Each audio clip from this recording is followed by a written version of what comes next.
When your income is tied to an action, the amount that you can receive proportionately is minuscule. You are limited by the beliefs that you have about time and space.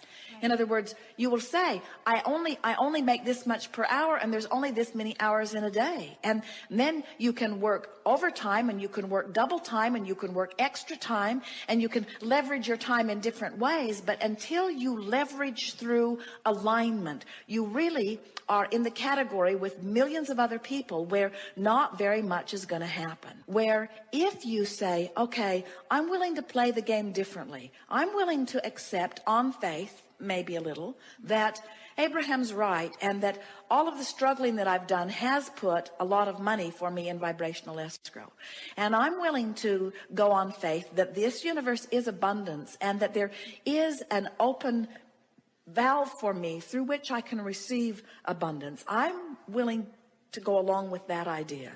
And I'm willing to play it that way for just a little while, where instead of considering action in relationship to money, I instead consider emotion in relationship to money. How do I feel about money? How do I feel about money? I'm going to leverage through emotion rather than bang it out through action. I'm going to leverage.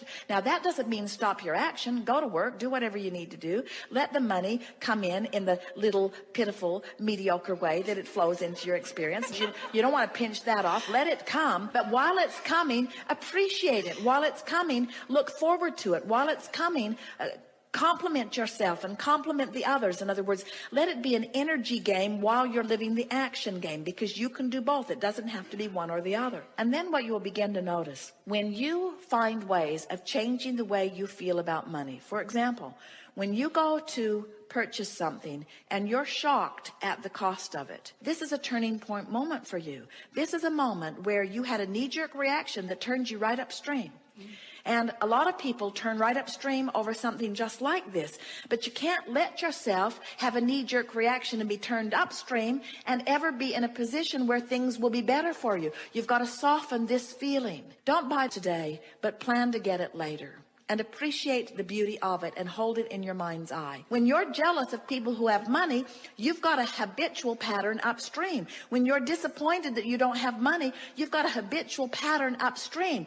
When you're appreciative of the money you have, even if it isn't very much, you're flowing downstream. When you're appreciative of the money you have, when the money that you have feels good to you, and you say to yourself things like, it's good that I have this money, and I'm proud of myself for having brought this money into my experience, and I'm a good budgeter of money, and I like how far I've made my money go, and I like the feeling of money, and I like putting the money here for this, and putting the money here for this, and putting the money here for this.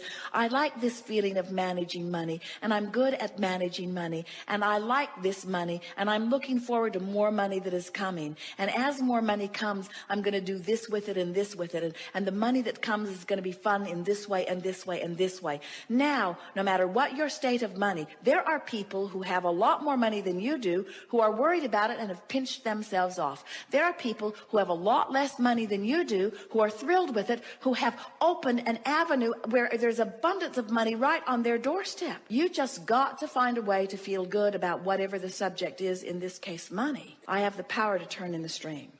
And I don't need to put a motor on my boat and get all the way to the winning lottery ticket. I just need to turn in the stream as often as I can be aware. I just need to turn in the stream. And now we want to leave you with something that is equally important, which is, I am where I am, and that's okay. I'm putting my boat in the stream where it is. And everybody's up and down the stream, putting their boat in the stream at different places. It doesn't matter, because you're not in competition with anyone for any resources. The only thing that if there is any competition at all, and there isn't, is the closing of the gap between the money you want and the money that you feel right now. So when you change the way you feel about money, even though there isn't any money that gives you the reason to feel the change, in other words, you got to find the feeling before you get the money. And when you find the feeling, you've turned in the stream. And when you've turned in the stream, you'll find the money. Feel better, and then you'll get the money. Feel better, and then you'll find the money. Feel better. Wanting to feel better is a reason to feel better. Wanting to feel better is a reason to feel better. You've got to train your mind to focus in a way that feels better, and only you can do it. It's all just about you closing the gap. And closing the gap is about feeling better right now, better right now, better right now, which means I've made peace with where I am. And when you make peace with where you are, can you feel this? Feel this. I don't have enough money, and I need more money, and I should have done better, and I should have applied myself better, and I shouldn't have spent money on that thing, and I shouldn't have taken that trip, and I shouldn't have spent this money, and now I'm in trouble. That's not making peace with where you are. That's clubbing yourself about the head. And it's upstream. Every bit it is upstream. Whether it's factual or truthful or not, whether you're overdrawn or not, it doesn't matter. It's upstream, and things can't get better. But when I am where I am, and my attitude is, I'm going to make peace with where I am. Now, what does that mean? What does making peace with where I am mean? It means turn and go with the flow. It means let myself have what I deserve. Making peace with it means I'm all right. It means I'm not stupid. It means I didn't make mistakes. It means I embraced life. I went for the gusto. I looked for what I wanted. I lived large. I am adventurous. I am full of life. I do love life. Things are supposed to be good for me. This is supposed to be a fun ride.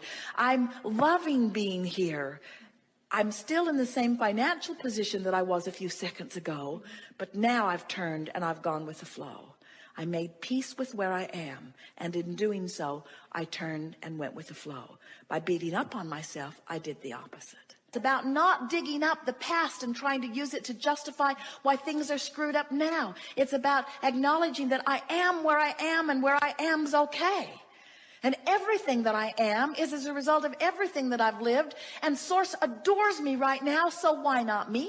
Why not me adoring me too? Why not me loving me? Why not me loving me enough to let the abundance flow, the abundance of clarity, the abundance of vitality, the abundance of money, the abundance of friends? Why not me allow that in me? Source is doing it. Source is doing it, and Source is just the greater part of me. Why not me? And we say, you can do it, friends. It's the most natural thing in the world. You are pure positive energy beings. You've come forth into this experience. If there is anything that we can leave with you, it is this. We want you to remember how we feel about you so much that you feel that way too. We want you to no longer be afraid of anything, because there isn't anything to be afraid of. So what? So what? I am where I am. We want you to not have enough money to pay your bills and say, I paid what I can pay. I'm doing the best that I can. We want you to let the comparison between who you really are and who you are be the only thing that matters. And we want you to factor out all of those naysayers and all of those who need you to be different so that they can feel better, because you can't be different enough that they can feel better very long.